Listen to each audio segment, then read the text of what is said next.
Moi, c'est Maître Marie-Rose Touré-Kane. Donc, je suis greffière. Récemment, en novembre 2024, j'ai été nommée chef de greffe du tribunal de commerce hors classe de Dakar, où j'exerce présentement ces fonctions de chef de greffe.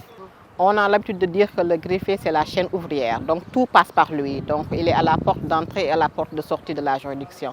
Donc, une fois que le greffier reçoit les pièces de la procédure, donc il procède à ce qu'on appelle renrôlement du dossier. Donc il prépare les rôles d'audience. Donc c'est lorsqu'il y a une audience, le greffier il monte à l'audience à côté du magistrat. Et dans la salle d'audience, le greffier prend ce qu'on appelle les notes d'audience. Donc tout ce qui est dit lors de l'audience, donc c'est le greffier qui rédige ça sur un primitif. Donc après à la fin de l'audience, donc ce sont ces notes d'audience-là qui sont transmises au magistrat pour lui permettre d'écrire, de rédiger sa décision. Toutefois, si la décision est rédigée, donc le juge remet la décision au greffier. Donc il procède à ce qu'on appelle la mise en forme. La mise en forme est finie, donc le greffier retourne le dossier au niveau du magistrat. Donc il signe la décision et la décision également est contresignée par le greffier.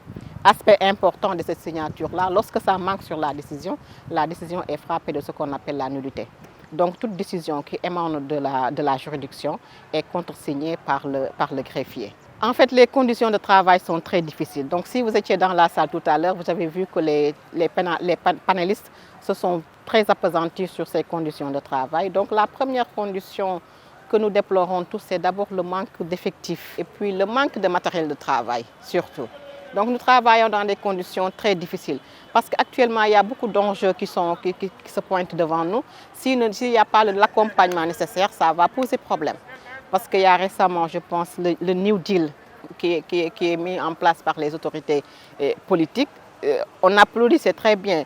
On est à l'ère de la numérisation et de la digitalisation, mais il faut qu'il y ait un accompagnement sur le plan matériel pour que nous, acteurs de la justice, nous puissions vraiment mettre en œuvre un bon service public de la justice. Tout à l'heure, les statistiques qui ont été données, c'est que sur plus de 500 femmes, on a eu 500 greffiers, il y a eu 116 femmes.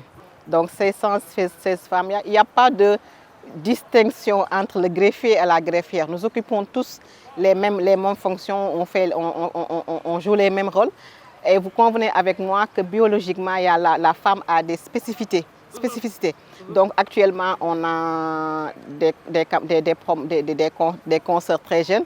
Donc il y a la maternité, il y a le foyer, il y a les enfants, il y a tout un ensemble qui fait que ça bloque un peu la femme. Mais on ne peut pas se permettre de dire qu'il faut faire une distinction ou faire des faveurs par rapport à la femme et tout, mais quand même il y a des considérations qu'il faudra prendre en compte pour que la femme puisse mieux s'épanouir dans ce secteur-là. L'Association des femmes greffières du Sénégal, dont j'ai l'insigne honneur de diriger, a fait un plaidoyer fort devant le garde des Sceaux, ministre de la Justice, lorsqu'il nous a reçus en audience. Donc on lui a fait vraiment part de toutes les préoccupations que nous femmes nous avons dans ce secteur-là. Parce que figurez-vous, une femme peut aller à l'audience et puis y rester pendant des heures. Alors que cette femme-là, elle allaite, alors que cette femme-là vient d'accoucher ou elle a un bébé malade et tout.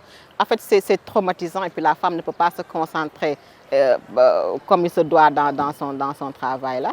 On lui avait suggéré d'essayer de créer des espaces pour qu'on puisse recevoir les enfants, par exemple, créer des crèches au niveau des juridictions pour permettre aux femmes qui ont des enfants de bas âge, de savoir qu'on a nos bébés à côté, on peut, entre deux audiences, venir voir l'enfant, comment ça se passe. Et puis ça va nous permettre d'être plus productifs dans ce que nous faisons. Il y a beaucoup d'efforts certainement, effectivement, qui ont été faits. Parce que moi, par exemple, de 1999 à maintenant, j'ai eu à pratiquer le bloc des Madeleines à côté.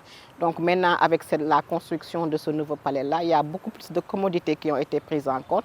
Mais quand même, comme on le dit, il faut qu'il y ait plus de maintenance pour que les choses soient très fonctionnelles. Et puis on prend en compte toutes ces considérations. La femme qui a ses menstrues, la femme qui peut avoir des migraines, parce qu'il y a des femmes lorsqu'ils sont en période de menstrues, il y a beaucoup de problèmes biologiques, sanitaires plutôt, qu'elles ressentent. Donc je pense que ce qu'il faut faire, c'est d'essayer de mettre les choses sur la table. Parce qu'au Sénégal, on a cette tendance à ne pas dire les choses que nous ressentons. Donc il faut que les choses soient dites et puis que ça soit compris par les autorités. Parce que moi qui viens le matin au palais de justice, toute pimpante, alors que j'ai des choses à camoufler, alors que je ne me sens pas bien, alors que si par exemple le chef de juridiction ou le chef de greffe ne sait pas que je souffre de quelque chose, il ne peut pas prendre des mesures par rapport à ça.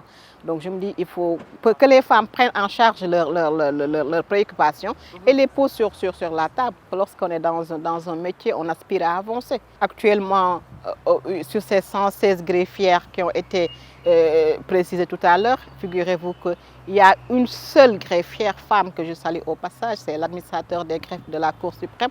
Elle est la seule femme à être titulaire.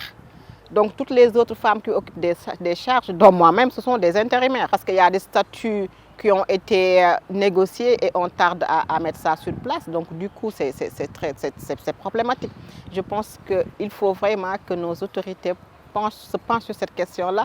Et au-delà du tort qu'ils nous procurent, il y a beaucoup de préjudices que nous subissons. Par exemple, actuellement au niveau du greffe, il y a 2 hiérarchies qui se posent. Les dernières promotions qui ont été recrutées au niveau de la licence sont de la hiérarchie A2. Nous autres qui ont été recrutés au niveau du bac, nous sommes de la hiérarchie B2. Actuellement, je suis chef de greffe. Je dirige des greffiers qui sont sous ma responsabilité, qui sont plus gradés que moi, parce qu'étant de la hiérarchie A2. Donc c'est compliqué. Tout à l'heure, ma camarade Cécile parlait d'incongruité. Ce sont des questions-là, vraiment, je pense, qu'il faut impérativement résolver dans ce secteur-là.